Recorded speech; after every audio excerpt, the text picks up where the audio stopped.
Carlsbad wasn't always the city we know today. Back in the early 1900s, it was just a small village surrounded by farmland. California itself was still young. Not long before, it had been part of Mexico. My name's Deei Tjolette, and I help manage my family's business, Lola's Deli. My grandfather, on my maternal side, managed grocery stores. It was called Howdy's Market, and then eventually turned into Lola's. Lola's was the heart of the community.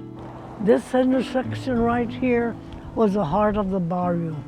My grandma Lola was always here and taking care of the community and families. People used to come and visit my mother because she used to have all kinds of remedies for when their children got sick. And this is my grandma, wonderful lady, very patient, very loving, great human being. Leo Carrillo would drive his big car up and down Carlsbad and give the kids around here a ride. The car was a very funny car. It used to have horns on the front. It was actually a gift to him from the Chrysler Company, and it was a Chrysler Woody, so it was a convertible with wood on the sides. He tricked it out with his brand. That amazing Chrysler that Leo had was painted a golden color, and that wasn't by accident. It wasn't just that they liked the color. It was because the Chrysler Company wanted to make sure that their gift matched this amazing gift that Leo had of a beautiful Palomino horse. So his most famous horse was named Conquistador. He was a golden horse with silver mane and tail. And the Chrysler Company sent somebody out to try to exactly match the color of Conquistador, that beautiful golden color, to paint the car. And so both Leo's car and his horse were golden colored. Hi, my name is Sarah Kelly. I work here at Leo Carrillo Ranch Historic Park as the recreation supervisor, which means I'm lucky enough I get to come here every day and hang out in the park. So the Kellys homesteaded here back in the late 1800s and built this house. There was two brothers. One had this plot of land and the other had the old Rancho Agua Hedionda. After they died, the kids combined their two ranches. And once those patriarchs had passed away, there were a lot of Kelly kids, and they divided the two ranches up into what they saw as equal parcels by value, not necessarily by size. So if you had water and good farming land, you might get a smaller parcel than if you didn't. And then when they agreed on all of them, they put them in a hat and they drew names, and you got what you got. Just like in kindergarten. You get what you get and you don't throw a fit. And that's how the Kellys split up the land. This parcel was then owned by one of the Kelly descendants. Leo bought the land in 1937. Leo Carrillo was a famous movie actor, starting actually all the way back to vaudeville and plays, and then got hired on for silent movies and then talking movies. And then near the end of his career, he was actually in his 70s, he was hired for a TV series called The Cisco Kid, which was very famous and very popular, especially sort of in the kid to middle school age set. It was designed for that age group.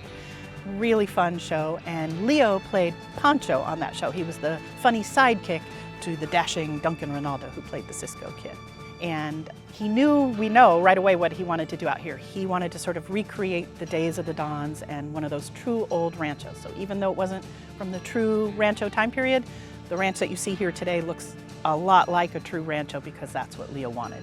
So Leo Carrillo Ranch is now part of the City of Carlsbad and the Parks and Rec Department for the City of Carlsbad. We're officially a city park, free and open 9 to 5 every day. The ranch came to the city because after Leo's daughter had passed away and it was owned by the developer around here, they, under state law, they have to set aside a certain amount, as you might expect, for roads and schools and parks, things like that, when they're doing a big development. And so this satisfied that need for the Rancho Carrillo development, and luckily the City of Carlsbad got to have Carrillo Ranch preserved as a beautiful park. So this is the aerial view of Carlsbad 1927, and as you can see, it's all farmland, it's all agricultural. And if you see, I'm assuming this curve here to here, I believe Twin Inns and the hotel. And this would be Elm Street. And there's no homes on the bluff, which is amazing to me. This is the original pool hall that's across the street. That's where Lola's is now. It was wooden. Then they built it adobe. And now Lola's has replaced that. So this is the corner of Walnut and Roosevelt. My dad's family first settled in Solana Beach, and then they moved up to Carlsbad as a group, as a unit. So when the Trejos came, Pablo Trejo purchased 5 lots and started building homes here, and that's how the Trejos settled in Carlsbad. So during World War II, a lot of the boys were drafted or voluntarily joined the service. When the boys came back, they came back to the GI Bill and a rising economy.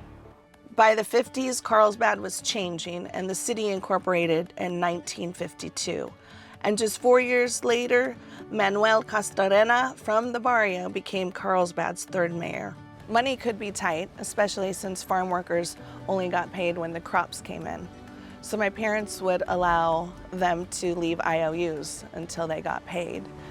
Well, they didn't get paid either. My uncle used to take groceries out to the fields. And there were a lot of times where you have little kids, 5 years and older, coming in with shopping lists, and it included everything, including cigarettes and beer. And my grandmother would keep that list, and when the crops came in, they paid their shopping list. The Barrio is very important. First of all, it's our first neighborhood in Carlsbad, and we need to keep our history alive. We learn from it. There's grace involved in that, understanding differences. It's nice to see the family.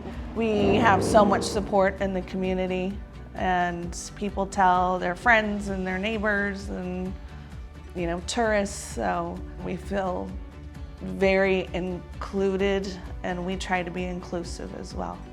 I think Leo's impact on the city of Carlsbad was that he really loved this place and saw the beauty of Carlsbad, and that's partially why he chose it for his vacation ranch. He could have gone almost anywhere as a movie star. He had plenty of money, and he loved this spot. If I was to describe the Barrio, I would say it's very community-based. Everyone knows each other. We keep our heritage alive.